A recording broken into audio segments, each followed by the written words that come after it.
It's time for media meltdowns, and the Democrats and the leftist media have been desperate in their attempts to attack Donald Trump over the Epstein files. Here's MSNBC's Jen Psaki. In supporting what Donald Trump is doing. You're talking about the other predators out there, in addition to Trump. I mean, I'm not saying he is. We don't know all the details about that. I just mean in addition to what we've learned about Epstein and others, there's other predators out there. There are. You can see the moment she realises there could be a lawsuit coming. Now, the attempts to attack Donald Trump over this is backfiring.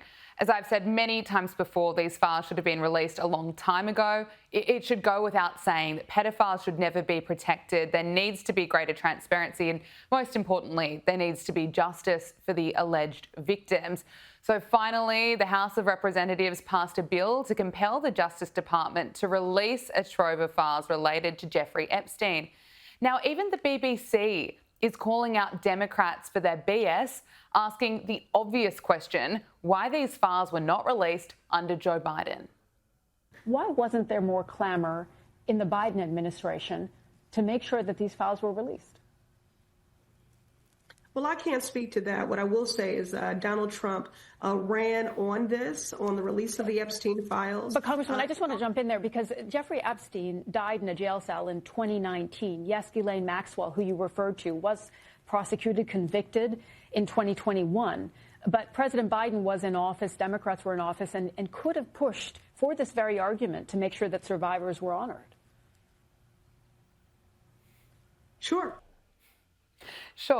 The Democrats' narrative has been burst, and it's been revealed that Epstein was texting Democrats on how to hurt Donald Trump. Here is the exchange between convicted sex offender Jeffrey Epstein and Democrat Stacey Plaskett during a 2019 congressional hearing with Michael Cohen. Now, the messages were reviewed by the Washington Post. You, as my friend Mr. Meadows pointed out, misled this committee even today in a written submission that contradicted your testimony. You have suggested you are going to review that. Are you going to review it in our next break to correct the record, yes or no? Yes.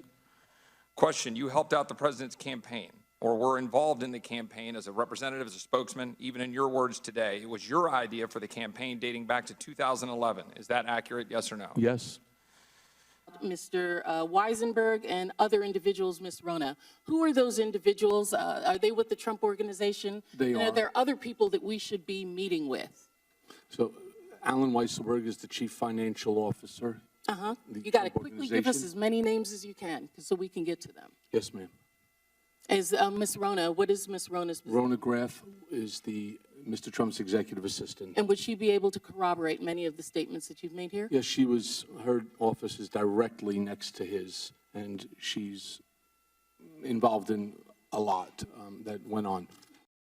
So you can see that text message exchange. Jeffrey Epstein even says, good work. Here is Stacey Plaskett defending her communication with the sex offender on CNN. I believe that Jeffrey Epstein had information, and I was going to get information to get at the truth. Having a real friendship with him is not something that I would deem to have. And so I'm just looking forward. I'm moving forward. And I think that that's what we as American people should do, is move forward. If individuals are not involved in illegal activity, extending his criminal enterprise or his financial enterprise or all of those things, I think that we need to look at what people are doing moving forward. Wait, let me just better understand that. What is that point? Because at the time he was a known sex offender and it had been detailed all the sexual abuse. There are a lot of people who have done a lot of crimes, and as a prosecutor, you get information from people where you can. You know the Democrats are in trouble when they've lost CNN and BBC. Hakeem Jeffries was asked if he's spoken to Stacey Plaskett about the Epstein text controversy, and he struggles to give a clear answer. Have you spoken to Stacey Plaskett after this controversy emerged? I have not. Can you confirm if there was a deal last night to sink the resolution against Congressman Plaskett in exchange for not bringing a censure resolution? We've made clear repeatedly we're not going to unilaterally disarm. So you're saying there was no deal?